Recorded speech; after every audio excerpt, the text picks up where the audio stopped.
Hello, my name is Jasmine Acti, and today for my presentation, I will be discussing the topic of seizures and epilepsy. And so, what is a seizure? A seizure is a sudden abnormal discharge of neurons within the brain. It is uncontrolled, and it may result in temporary abnormalities like motor, sensory, or behavioral changes, or even an altered level of consciousness. Seizures can be idiopathic, meaning that the cause may be unknown, or it can be related to other pathological conditions of the brain, such as a tumor, a head injury, or a stroke. Head injuries are common causes of seizures in younger adults, whereas a stroke may be a common cause of seizures for older individuals.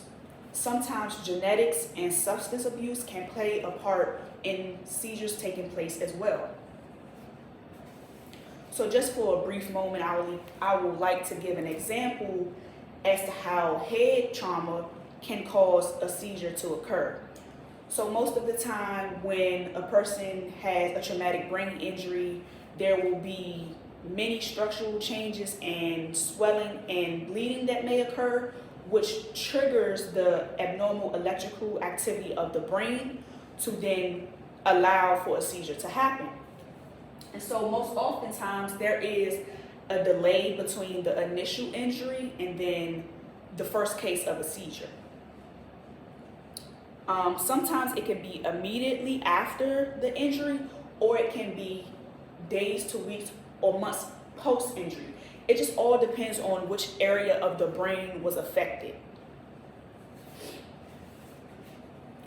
But once there is a consistent problem of seizures, then the condition is now known as epilepsy. And so, what is epilepsy? Epilepsy is a chronic neurological disorder characterized by multiple seizures. In order to be diagnosed with epilepsy, there must be an occurrence of 2 or more unprovoked seizures that happens at least 24 hours apart.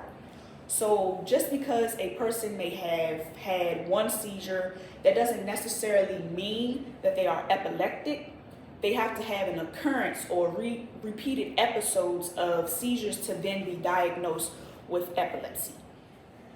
And so before a seizure actually happens, a person may go through changes or stages that's kind of like a warning to them to let them know a seizure is approaching. So for instance, a person can experience something called an aura, and an aura may be a sensitivity to light, noticing a strange smell, or having confusing thoughts. This is kind of like a protective measure, or once again, a warning sign to prevent maybe an injury that can then trigger a seizure from happening. Then you have the prodroma period, which is symptoms or sensation that occurs days before a seizure even happens. And then you will have something called the ictal period, which is when the seizure actually takes place. And then you will have the post-ictal period, which is after the completion of the seizure. A person at this stage, the person may be semi-conscious, kind of aware, but not so much yet. And so during the ictal period, when the seizure is actually taking place, an individual may experience motor symptoms, non-motor symptoms, or both. So the specific terminology for the motor symptoms will include clonic, which just means the rhythmic jerking movements. And then a person may have atonic movements, which is where the muscles may get weak or limp. And then a person may have tonic, which is where the muscles become rigid and tense. And then myoclonus is where the muscles are twitching. And there are 3 different types of seizures, one being generalized onset seizures, focal onset seizures, and then unknown onset seizures. But for the sake of this presentation, I will be talking about the 2 major forms of seizures, which are generalized onset, and focal onset seizures.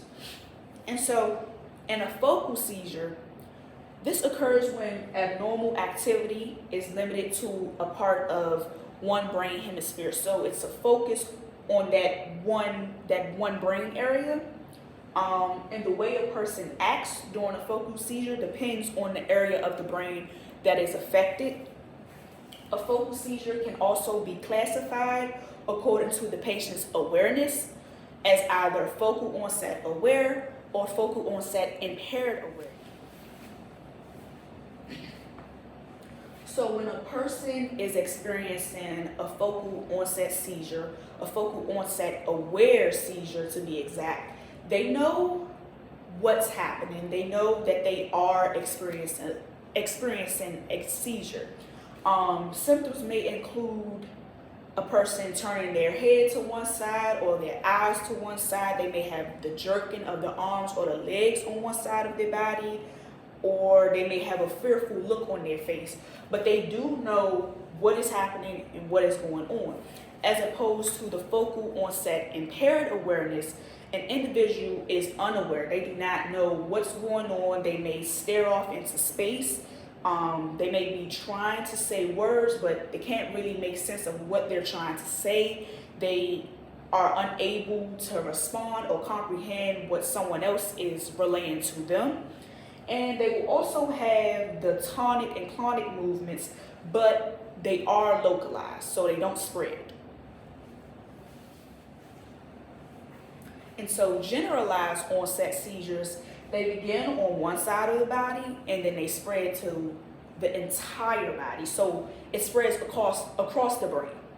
A person experiencing a generalized seizure may have clonic, tonic, or myoclonic movements.